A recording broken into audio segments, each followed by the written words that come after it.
بسم اللہ الرحمن الرحیم۔ السلام علیکم۔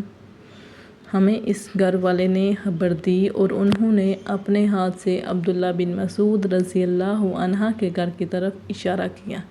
انہوں نے بیان کیا کہ میں نے نبی کریم صلی اللہ علیہ وآلہ وسلم سے پوچھا، اللہ تعالیٰ کے نزدیک کون سا عمل سب سے زیادہ پسند ہے؟ آپ نے فرمایا کہ وقت پر نماز پڑھنا۔ پوچھا پھر کون سا؟ فرمایا کہ والدین کے ساتھ اچھا سلوک کرنا۔ پوچھا پھر کون سا؟ فرمایا کہ اللہ کے راستے میں جہاد کرنا۔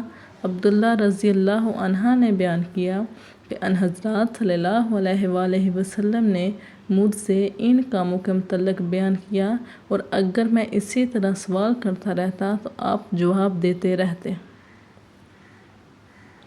رسول اللہ صلی اللہ علیہ وآلہ وسلم نے فرمایا، یقیناً سب سے بڑے گناہوں میں سے یہ ہے کہ کوئی شخص اپنے والدین پر لعنت بھیجے۔ پوچھا کیا یا رسول اللہ صلی اللہ علیہ وآلہ وسلم، کوئی شخص اپنے ہی والدین پر کیسے لعنت بھیجے گا؟ حضرت صلی اللہ علیہ وآلہ وسلم نے فرمایا کہ وہ شخص دوسروں کے باپ کو برا بھلا کہے گا تو دوسرا بھی اس کے باپ کو اور اس کی ماں کو برا بھلا کہے گا۔ اللہ تعالیٰ ہمیں اس پر عمل کرنے اور اسے آگے پہنچانے کی توفیق عطا فرمائے۔ آمین۔